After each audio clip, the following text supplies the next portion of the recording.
Guess I better make a video on this before I forget. So this is how I did it. These corner brackets were from that back rack I had on the Silverado. This is the 2x2 square stock that I picked up for 20 bucks in Monroe. It's thick. I don't know exactly, I didn't gauge it, but so it was stainless. I painted it black. I cut it to the exact length I needed it. Right? Drilled holes through the corners of the bed right here. And I've got under here an extra support where the bolt goes through. Drilled the holes because the square stock slides right into the brackets. Drilled the holes for the bolt in the corners. Then took the winch with the original.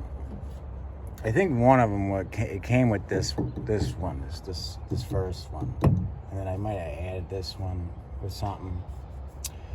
Drilled the holes and bolted it through. I haven't used it yet, but here. People are always asking, how this would hold up. On the Silverado, right?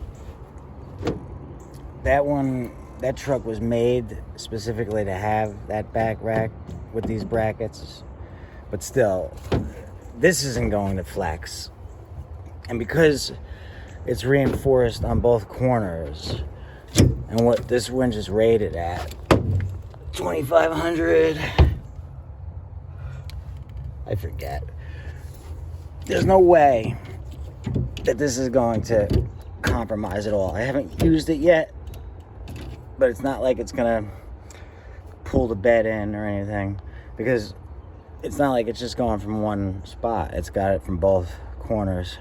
So I haven't used it yet. And then I modified it so that the cable couldn't get caught, because it used to get caught sometimes in between. So I added these spacers, these bolts with these spacers, so the cable can't get jammed. The only thing I just realized was the back corners, 2 back corners. I might still need to add that one on that one back there. Yeah, I might still have to add them in those 2 back corners. I realized I got 3 out of 4. I wasn't thinking about it here. I don't think it's gonna jam up. I don't think it ever jammed up back there coming up. But if it does jam when I go to use it, that's the only other thing I have to do. But otherwise, doesn't look like, somebody did this themselves. It looks like it was made for it. So, that'll come in handy. Because, especially like them Silverados, they're up higher.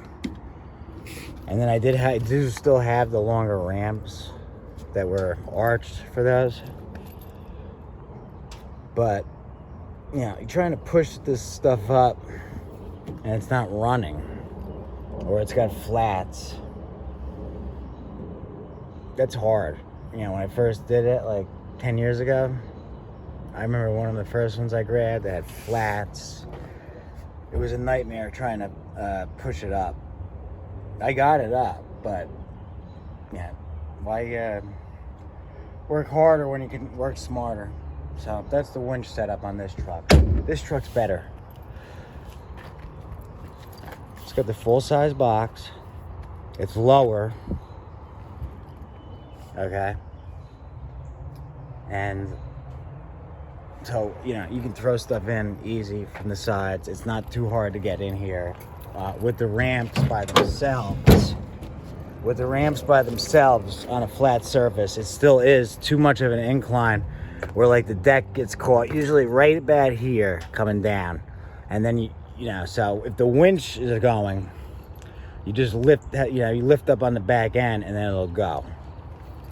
But I'm not gonna be carrying around those big ass ones. And there was one other thing I was about to mention. I can't remember.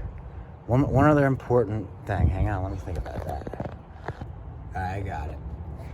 So it originally had that shitty remote control with the box over here.